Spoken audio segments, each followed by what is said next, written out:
Doctor Sánchez Berzaín, hace pocos días usted publicó tanto en Infobae como en, en el Diario de las Américas un artículo con un análisis muy esperanzador para los pueblos que viven sometidos a dictaduras y a narcodictaduras en el hemisferio o en el continente americano. Y ese es el tema, porque usted le crea mucha esperanza el que haya sido electo el Papa León XIV. Y me gustaría que nos hiciera un marco histórico referencial dentro de lo que es la geopolítica, de lo que ha sido la función y la intervención de la Iglesia en el desarrollo de las poblaciones o de los pueblos y el desarrollo político específicamente en la América, en América. No vamos a distinguir continentes. Bueno, muchas gracias por la invitación. Vamos a hablar concretamente del análisis que yo titulo El Papa León XIV es esperanza de liberación para los pueblos bajo dictaduras en Cuba, Venezuela, Nicaragua y Bolivia. Este análisis nace del hecho histórico de la elección de Robert Francis Prevost, un estadounidense nacido en los Estados Unidos, pero nacionalizado peruano, que es elegido como papa y que toma el nombre de León XIV. Vamos primero a estos elementos. Yo considero que Robert Francis Prevost es o llamado el padre Bob, tanto en Estados Unidos como en el Perú, donde él desarrolla trabajo misionero y su trabajo de sacerdote, llegando a ser obispo de Chiclayo, que es una de las ciudades del Perú, le da al ser humano, a la persona, lo que yo considero y denomino un mestizaje cultural americano, porque tiene la mezcla de ser un ciudadano del primer mundo, es norteamericano, pero tiene la sensibilidad de haber trabajado aproximadamente 20 años en un país en desarrollo, como es el Perú, cerca de lo que son las necesidades y de lo que son las condiciones sociales y políticas de ese país. O sea, el primer elemento es que el Papa León XIV es un americano culturalmente que reúne lo que es la condición del primer mundo como ciudadano estadounidense y del mundo en desarrollo de Latinoamérica. Habrán visto ustedes que tiene un español, un castellano, un idioma muy fluido y que en los últimos días ha estado manteniendo relaciones y dando señales extraordinarias a su diócesis, a la de Chiclayo, donde él fue consagrado obispo. En ese mismo marco hay que destacar por qué el cardenal Robert Francis Prevost escoge el nombre de León XIV. Y este es un dato histórico muy importante para explicar hay que volver a lo que fue León XIII. León XIII es un papa que ejerce el papado entre fines del siglo XIX y principios del siglo XX. Es un papa que es conocido, además por la duración de su papado, que es bastante largo, por una encíclica, la primera de las encíclicas, que en verdad era una carta que él dirige, que ha terminado llamándose la Rerum Novarum, o traducida del latín al español, de las cosas nuevas, que fue un documento que publicó León XIII el 15 de mayo de 1891 con el título en italiano de Conditioni Officum, que quiere decir sobre la situación de los obreros. Es la primera encíclica social de la Iglesia, después vendrían otras más, en la cual León XIII defiende al obrero, defiende el salario, señala y proscribe la esclavitud y el maltrato de los obreros. Proclama que el obrero tiene derecho a un salario que le permita vivir dignamente y además defiende la propiedad privada como elemento esencial de la libertad. No se puede ser libre si no se es propietario. Y al hacer todo eso, pone en marcha un freno a lo que en ese momento era el crecimiento del socialismo, del comunismo, del anticristianismo, donde la Iglesia Católica se veía arrinconada por ese tipo de doctrinas. León XIII en la Rerum Novarum habla concretamente también en contra de lo que son las doctrinas socialistas y comunistas, en que los bienes de los particulares pasan a control de una comunidad, lo que agrava, dice León XIII, la condición de los obreros porque les quitan el derecho de disponer libremente de su salario, les arrebatan la esperanza de poder mejorar su situación económica y de obtener mayores provechos, obviamente a través de la propiedad privada. Entonces, este León XIII es al que León XIV sigue.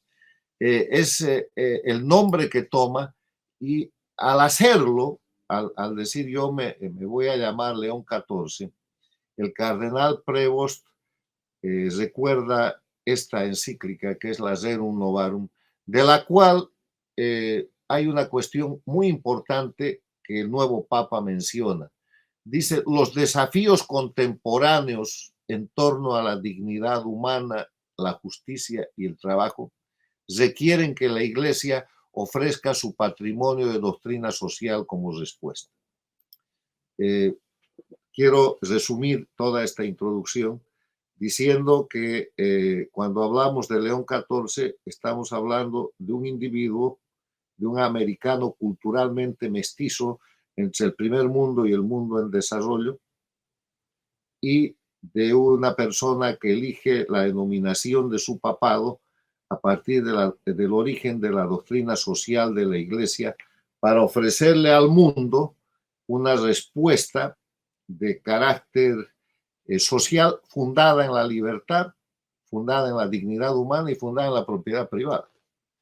Entonces, a partir de eso yo desarrollo una pequeña historia de lo que ha pasado en los últimos años, en las últimas décadas en la Iglesia Católica. El Papa Francisco no fue precisamente un papa caracterizado por defender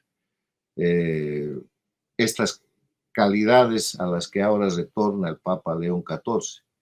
Yo tengo varios ensayos escritos sobre el Papa Francisco, pero tal vez el más notable sea el que yo escribí en agosto del 2022 y que se publicó en diferentes medios del mundo, Infobae, el Diario Las Américas y otras publicaciones, bajo el título de que Francisco, el Papa de las dictaduras del socialismo del siglo XXI. ¿Por qué yo uso una denominación tan dura contra Francisco, en la que insisto en diferentes otros análisis con prueba establecida? Por la conducta del Papa Francisco frente a las dictaduras de Cuba, de Venezuela, de Nicaragua y de Bolivia.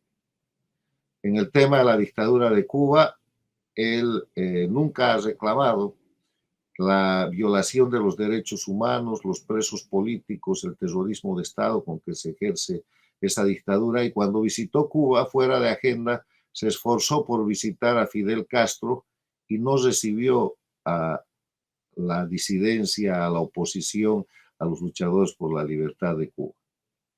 En el caso de Venezuela, el tema ha sido muy delicado, al punto que el Papa Francisco llegó a chocar con la diócesis venezolana que señala a las dictaduras del socialismo del siglo XXI y a lo oprobio que sigue el pueblo de Venezuela.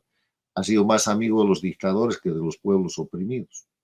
En el caso de Nicaragua la cosa es gravísima porque retira obispos y los exilia, los llama a Roma en un ambiente en el cual la dictadura de Ortega y Murillo reprime todo el tiempo a la Iglesia Católica, apresa obispos, apresa sacerdotes, encarcela monjas, expulsa la orden de las hermanas de María, le quita bienes a la iglesia e incluso llega a prohibirle, como está prohibido hasta ahora, procesiones y cultos. Se hacen verdaderos actos de profanación de la religión católica y Francisco nada. Y en el tema de Bolivia, visita obviamente al dictador Evo Morales y recibe un crucifijo, un Cristo sobre una hoz y un martillo, y acepta ese tipo de grandes ofensas. Y con todas estas visitas sostiene a los dictadores, no respalda a los pueblos. ¿Y qué diferencia? Lo digo en mi ensayo, con Juan Pablo II, su predecesor, el Papa Santo hoy día, San Juan Pablo II, que fue el Papa de la Iglesia Católica que contribuyó, actuó y realizó la gran derrota contra el sistema comunista de la Unión Soviética, logrando la caída del muro de Berlín y la desaparición, la disolución de la Unión Soviética. En un momento en el que él buscaba la libertad de su pueblo, Polonia, que estaba bajo la opresión de la dictadura comunista de la Unión Soviética detrás de la cortina de hierro, y además de lograr eso, obviamente en una coincidencia histórica con dos grandes líderes mundiales, el presidente Ronald Reagan de los Estados Unidos y la primera ministra de la Gran Bretaña llamada la Dama de Hierro, el Papa Juan Pablo II puede lograr la liberación de toda Europa, que después redundaría en la reunificación de Alemania en el mundo que hoy día conocemos. ¿Qué diferencia con esa actitud de la participación política y religiosa de la Iglesia Católica de Juan Pablo II, el Papa de la liberación anticomunista, de la liberación de los pueblos, al Papa de las dictaduras, el Papa Francisco? Y ahora nos llega León XIV, a quien yo señalo como esperanza de liberación para los pueblos de Cuba, Venezuela, Nicaragua y Bolivia, porque un Papa que se apoya en el origen de la doctrina social de la Iglesia, que se apoya en la Rerum Novarum, que dice libertad para los trabajadores, salario justo para los trabajadores, propiedad privada y no al socialismo y al comunismo. Obviamente está señalando a las dictaduras de crimen organizado de Cuba, Venezuela, Nicaragua y Bolivia como violadores de los derechos humanos, de los derechos fundamentales. Permítame una digresión más con relación al tema, con relación a la figura de lo que es el Papa. El Papa en nuestro tiempo, después de los convenios de Letrán celebrados el siglo pasado, es una figura de influencia mundial que tiene tres condiciones mínimas. La primera, en el ámbito de la fe, es el pastor, es el sucesor de Pedro, es el jefe de la iglesia, el jefe de los católicos de todo el mundo, que son 1.300.000 o más. En ese plano, todos los católicos seguimos los actos de fe de lo que es este gran jefe de la Iglesia Católica Universal, católica romana. Pero la segunda potestad que tiene es la de ser el jefe de la organización religioso-política más importante del mundo, que se llama Iglesia Católica. Él es el jefe de esa organización como papa, tiene después el colegio de cardenales, después vienen los obispos y una jerarquía que se expande a todo el mundo con gente consagrada que tiene tres votos fundamentales: la obediencia, la pobreza y la castidad. Entonces tiene una fuerza extraordinaria como jefe de ese sistema eclesiástico, que es una estructura política poderosísima. Pero la tercera... Solamente ese nivel de obispos y sacerdotes alcanza casi 500.000 de personas. Pero están en todo el mundo. Y el otro tema, la tercera potestad del Papa es que es el jefe del Estado Vaticano, es un jefe de Estado, de una monarquía absoluta en la cual él concentra todo el poder y que tiene una capacidad internacional gigantesca, al punto que ahora que el presidente de los Estados Unidos, la potencia económica y militar más grande del mundo, quiere resolver el tema de frenar la guerra de invasión de Rusia a Ucrania, y lo ha estado intentando los últimos meses. Cuando le falta fuerza dice, creo que vamos a acudir al Papa León XIV. porque es una fuerza poderosa. Ahora, si usted mezcla esas tres cosas, la de pastor, la de jefe de la Iglesia Católica y la de jefe del Estado Vaticano, pues la fuerza es incontenible, y solamente se lo presento como un ejemplo. No hay político, no hay presidente, no hay líder en el mundo que reúna la cantidad de gente que reúne un papa cuando visita un país. O cuando hace una reunión como la que hemos visto el domingo pasado en la reunión de entronización o posesión del Papa León XIV. Entonces, de eso se trata. Mi análisis tiene que ver con que el Papa León XIV está trayendo una esperanza de liberación para los pueblos, porque por lo que ya ha dicho hasta aquí, no va a ser un cómplice más, como lo fue el Papa de las dictaduras, que fue el Papa Francisco, lamentablemente, que ha debido tener muchos méritos, pero que en el tema de las dictaduras tiene un ajuste de cuentas con la historia. La historia va a señalar siempre a Francisco como el papa de las dictaduras del socialismo del siglo XXI, el papa que prefirió a dictadores, como los Castro, como Maduro, como Evo Morales, como Ortega y Murillo, en vez de preferir al pueblo oprimido, masacrado, encarcelado, exiliado, forzado a la migración e inclusive a la protección de sus sacerdotes y jerarquía eclesiástica como los obispos de Nicaragua. Entonces, esta es una buena noticia y ese es el análisis que yo he planteado, que es un análisis sociopolítico de la realidad que trae la presencia del Papa León XIV en el mundo con efecto para las Américas. Es tremendamente esperanzador. Ese es el verbo que cabe aquí con perfección. Ahora yo le pregunto, ¿cree usted que la iglesia en estos pueblos donde está sometida, donde las han manipulado y las tienen arrinconadas, pueda lograr cooperar con esa intencionalidad que usted ya ve claramente en el plan de gobierno de la iglesia del Papa León IV?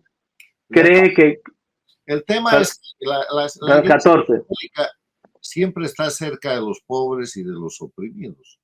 La iglesia de Nicaragua es ejemplar y está resistiendo, reprimida, perseguida, encarcelada, torturada, exiliada. Es una iglesia ejemplar. Lo mismo que la iglesia cubana. La iglesia cubana y la iglesia venezolana y la iglesia boliviana sufren los embates de la dictadura, y más allá de lo que ha sido la gestión política del Papa Francisco, han sabido resistir. Ahora, lo sorprendente es cómo Francisco, por ejemplo, ha permitido la pérdida inclusive del poder efectivo de sus mecanismos de iglesia en esos países. Le voy a dar el ejemplo de Bolivia. En Bolivia la iglesia católica siempre, como en muchos países del mundo, como en Cuba en su momento, como en Venezuela, como en Nicaragua, ha manejado, además de lo que es la función pastoral, una función educativa. Hay escuelas cristianas y habían escuelas públicas bajo administración y gestión católica, porque lo hacen muy bien, saben educar. Y además de eso habían grandes redes de radio e incluso de televisión católicas para seguir educando a la gente y para avanzar en lo que es una dinámica cultural. Eso se ha terminado en Cuba hace rato, se ha terminado, se está acabando en Venezuela. En Bolivia les han quitado prácticamente toda la presencia de radiodifusión y los han acotado simplemente a los colegios particulares católicos con determinadas órdenes como La Salle, Don Bosco, los agustinos, y en los hechos las dictaduras del socialismo del siglo XXI están tratando de operar un cambio cultural porque permiten el ingreso, por ejemplo, de Irán en todos los países que están reemplazando el catolicismo con su religión. Y ahora vemos en todos estos países no solamente el cambio en cuanto a la aparición de minaretes y de centros de culto diferentes a lo que es el cristianismo o el catolicismo, sino inclusive un cambio en el menú de la gente, porque hay una penetración islámica. Entonces la cosa es muy seria. Las dictaduras de Cuba, Venezuela, Bolivia y Nicaragua oprimen a los pueblos. Estos pueblos todos tienen cantidades de presos políticos. Prisoner Defenders acaba de certificar 1.155 presos políticos en Cuba. El Foro Penal venezolano ha certificado cerca de 1.000 presos políticos en Venezuela. La Fundación Global Human Rights League certifica 319 presos políticos en Bolivia. Hay otra fundación que se llama El Mecanismo, certifica cerca de 200 presos políticos en Nicaragua, más de los que ya han sacado. Cuba ha exiliado prácticamente el 50% de su población en los 65 años de opresión de la dictadura castrista. Más de 8 millones de venezolanos están en el mundo exiliados y perseguidos, obligados a abandonar sus hogares. El exilio nicaragüense es de varios cientos de miles, 300.000 o más. El exilio boliviano supera los 10.000. Y esas son violaciones a los derechos humanos permanentes por gente que detenta el poder en Cuba, Venezuela, Nicaragua y Bolivia por medio de la fuerza, por medio de la violación diaria de los derechos humanos, donde no hay posibilidad de que la gente siquiera perciba el salario por el trabajo que realiza, porque hay miseria, no hay empleo. Y en el caso cubano, han convertido a los trabajadores cubanos en esclavos y los venden por el mundo, médicos, técnicos y otro tipo de servicios, y el gobierno cubano mantiene las familias de esos trabajadores secuestradas en Cuba, manda a los trabajadores al exterior, y gobiernos como el de México, como el de Brasil, México de Sheinbaum, el Brasil de Lula, le pagan directamente a la dictadura cubana para sostenerla por el trabajo del esclavo, de los esclavos que por miles están prestando servicios en esos países. Entonces, aquí estamos hablando de terrorismo de Estado, de presos políticos, de exilio político, de tortura, de muerte y de esclavitud de trabajadores. Y todo eso está en contra de la doctrina social de la Iglesia Católica, y llegó León XIV para dar esperanza de que eso puede cambiar. ¿Y cree que va a contribuir? Usted ha vaticinado hace pocos días de que antes de que termine esta década, las dictaduras de Latinoamérica desaparecerán. ¿Cree que va a ser una pieza fundamental la intervención de León XIV? Es un factor adicional que se suma a la crisis de las dictaduras. Yo no he vaticinado nada, yo no hago vaticinios, yo no soy adivino. Yo hago análisis de la realidad objetiva. Y la realidad objetiva presenta hoy día a las dictaduras de Cuba y Venezuela en una situación de miseria absoluta, sin ninguna consistencia social, económica ni política. A las dictaduras de Nicaragua que han empobrecido a los pueblos camino a la miseria, y a todas en un ambiente de repudio, donde más del 80% de la población de cada país repudia esos regímenes que solamente se sostienen por la fuerza. Si el sistema internacional, si las democracias del mundo cumplen sus obligaciones jurídicas, no es hacer ningún favor, de hacer respetar los derechos humanos, de aplicar la Carta Democrática Interamericana, de aplicar los principios de la Carta de las Naciones Unidas, de aplicar la Convención de Palermo contra la delincuencia organizada transnacional y otros instrumentos. Las dictaduras deberían caer prontamente, y todos los dictadores deberían ir a rendir cuentas, a procesos, a la cárcel y al lugar donde tienen que estar los criminales. Para ese camino se han producido cosas muy importantes. Se ha producido el gran triunfo electoral de Venezuela el año pasado, en el que el pueblo le ha ganado a la dictadura y la dictadura sigue reteniendo el poder por mecanismos criminales. Se ha producido este año la llegada al poder del presidente Trump, que ha cambiado la política exterior de los Estados Unidos y ha empezado a controlar y a señalar los mecanismos de guerra híbrida criminales que usan las dictaduras de Cuba, Venezuela, Nicaragua y Bolivia, no solamente contra Estados Unidos, sino contra todas las democracias de la región. Narcotráfico, cocaína y fentanilo, migraciones forzadas, crimen organizado, crimen común, penetración del sistema democrático, información falsa, calentar las calles y generar revueltas en los diferentes países, terrorismo, guerrilla y todo lo que pueden hacer. Gran cambio con la llegada del presidente Trump, pero ahora se produce otro cambio. Se ha ido el papa de las dictaduras, Francisco, y llega el papa de la esperanza con la doctrina social de la Iglesia en la mano, que es León XIV. Entonces, hay condiciones objetivas para que las dictaduras cesen y los pueblos de Cuba, Venezuela, Nicaragua y Bolivia recuperen su libertad y democracia en el corto plazo. Excelente. Eso es. Agradezco mucho, yo tengo que dejarlo. Y sí, no. Órdenes.